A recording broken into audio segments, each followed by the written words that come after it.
Well, it's been an interesting week, hasn't it? We've had the local elections.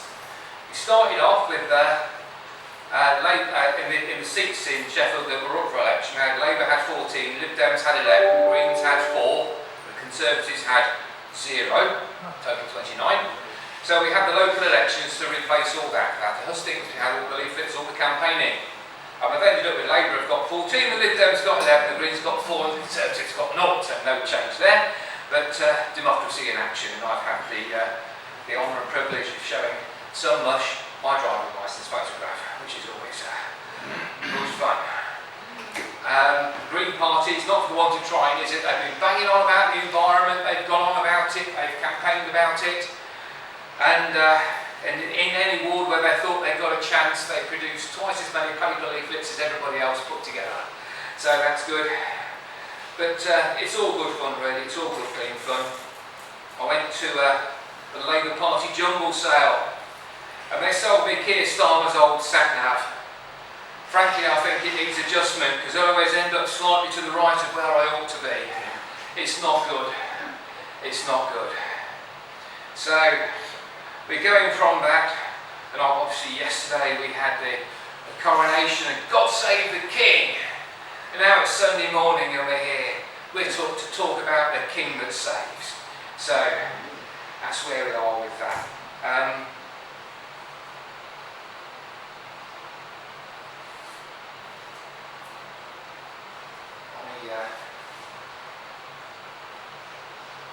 So, the Gospel reading this morning is John chapter 18, verses 1 to 11. John chapter 18 from verse 1, the Gospel reading. When Jesus had spoken these words, he went out with his disciples over the brook Kidron, where there was a garden which he and his disciples entered. And Judas, who betrayed him, also knew the place, for Jesus often met there with his disciples. Then Judas, having received a detachment of troops and officers from the chief priests and the Pharisees, came there with lanterns, torches, and weapons. Jesus, therefore, knowing all things that would come upon him, went forward and said to them, "Whom are you seeking?" They answered him, "Jesus of Nazareth." Jesus said to them, "I am he." And Judas, who betrayed him, also stood with them.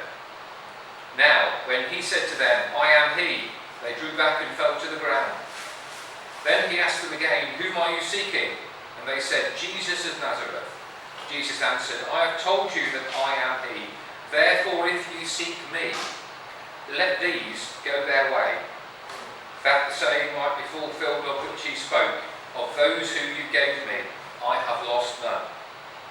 Then Simon Peter, having a sword, drew it, struck the high priest's servant, and cut off his right ear. The servant's name was Malchus. So Jesus said to Peter, "Put your sword into its sheath. Shall I not drink the cup which my Father has given me?" Amen. Thanks be to God for his gospel of salvation.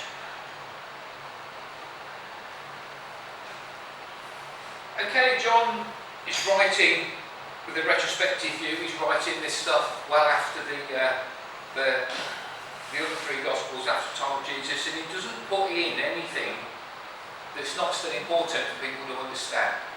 He doesn't waste his words. He's an old man sitting on a Greek island writing this stuff, and he's basically doesn't waste words. So in verse 1, when he says they went over the Kidron brook, you are tempted, if you think like me, you are tempted to go, "Oh yes, why is that important? Why does John think it's important 60-something years later to make sure we understand that it's the Kidron brook?"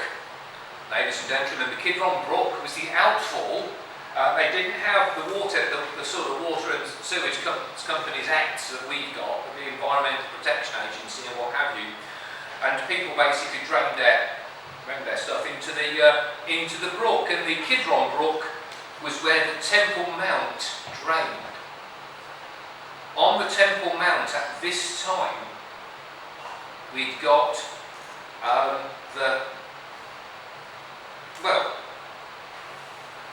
there weren't really bridges, were there? There weren't really bridges at that time. But basically, when we did the feeding of the 5,000, ages ago, wasn't it? The feeding of 5,000,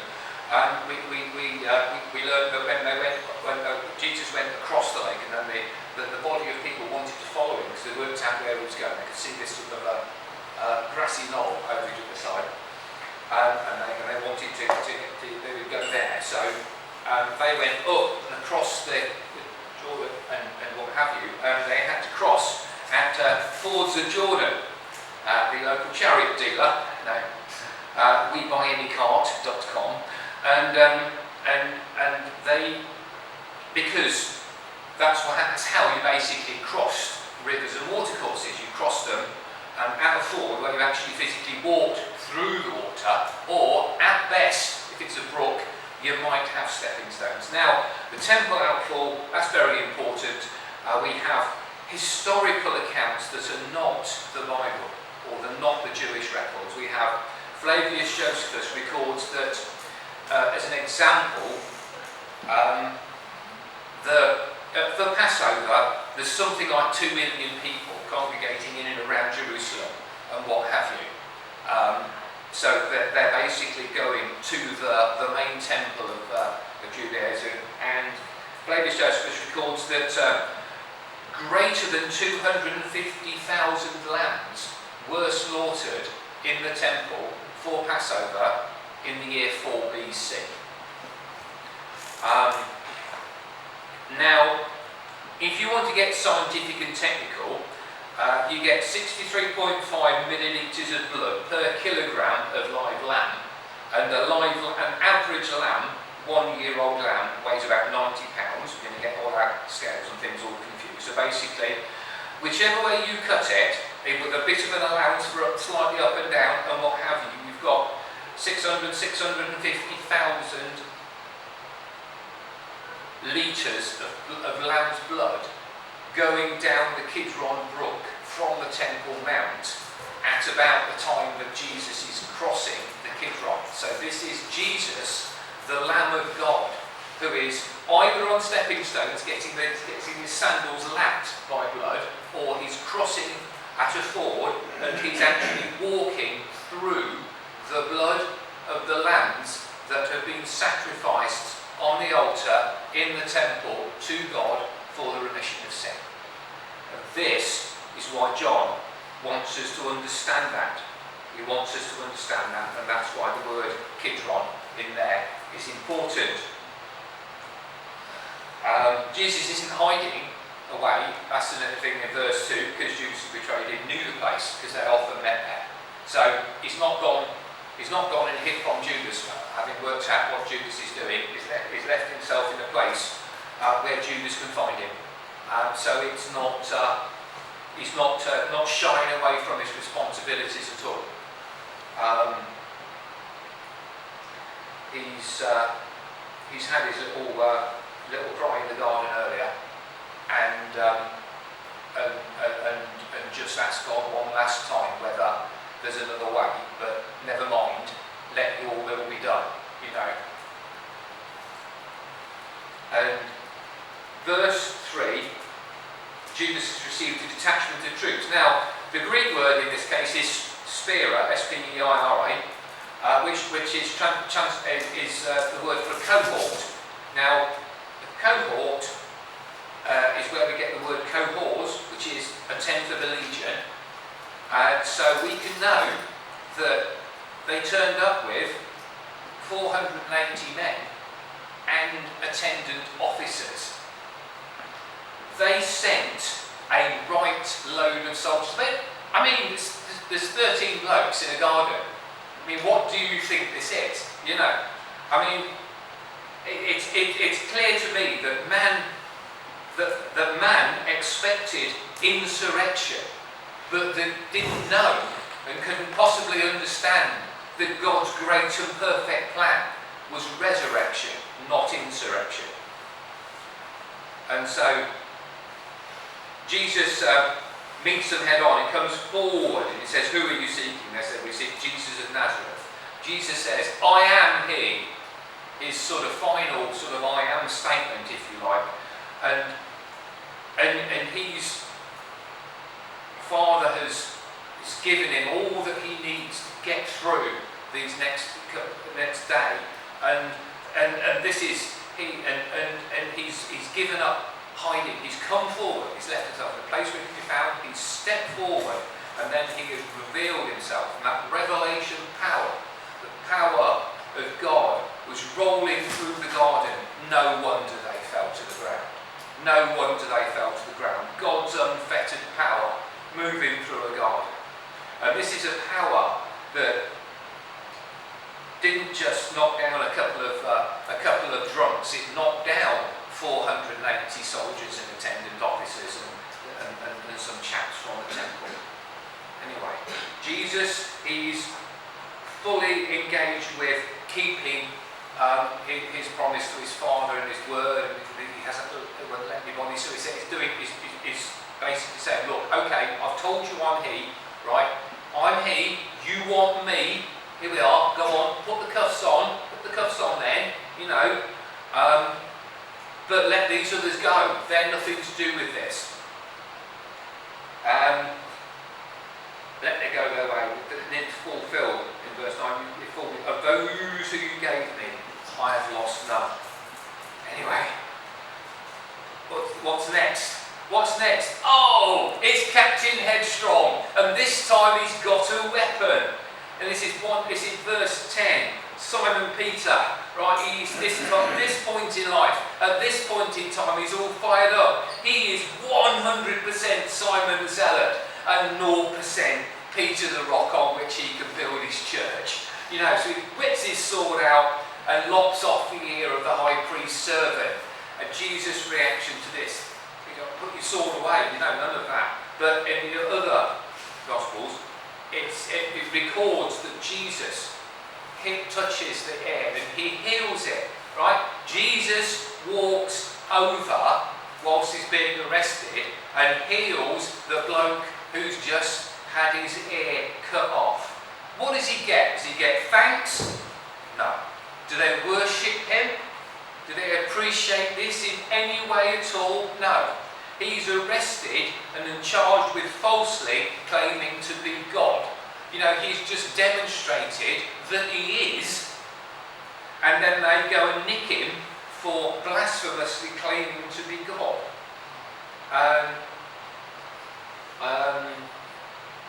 People say, actually, in our household, in our house at home, that we watch too many police procedurals on Prime and Netflix and stuff. And I'd just like to say, for the benefit of the tape, that that's not true. But this is Jesus here. He's fulfilling Isaiah, throughout this process, he's fulfilled Isaiah 53:7, just as sheep before its shearers were silent, and he uttered not a sound. People didn't have the right written in law to remain silent when arrested in question, but he managed it. He didn't come up with a load of guff and what have you. He's the first person to do that. Now we've got a situation where we've got this passage here, John 18, 1-11, but it's so linked in because it's a bit of a look at part of this process. It's linked into these passages that came before, and it's very linked in, obviously, to the passages that come after with the before the high priest, and then the old Pilate a bit further on, and all that stuff. So it's linked in. So I want to bring in a couple of things from John 17.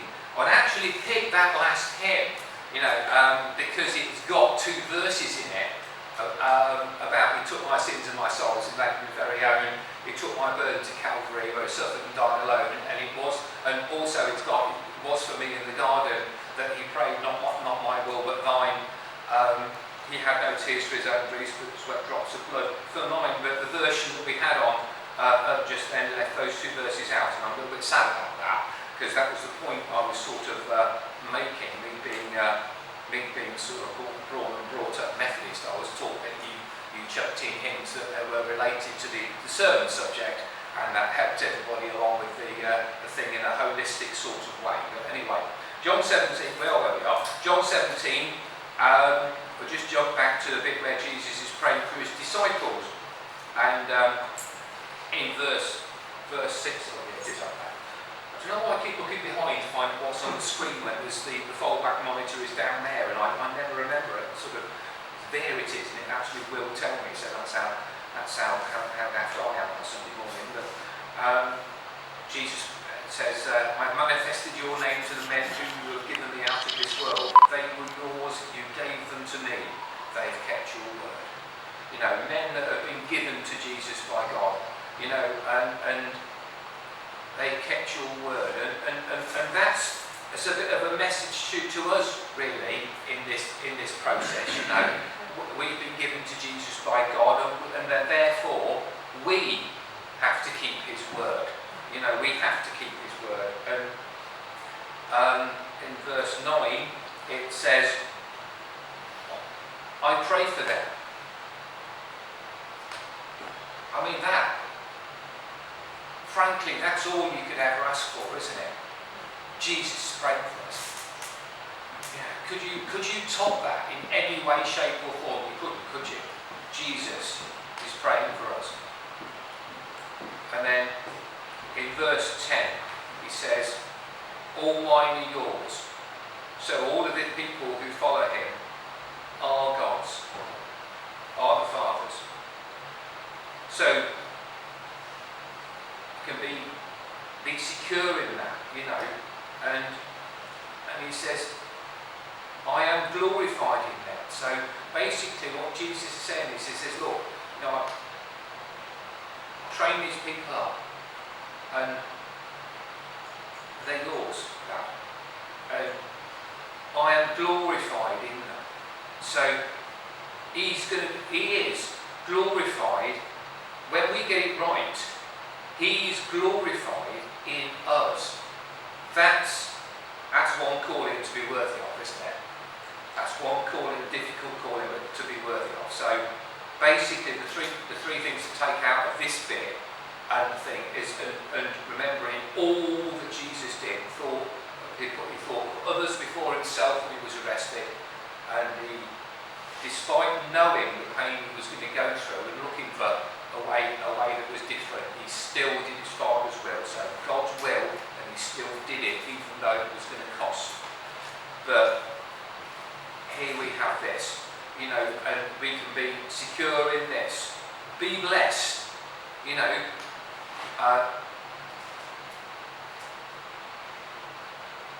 Keep His word. Be secure. And be worthy that He be glorified in us, in all that we do.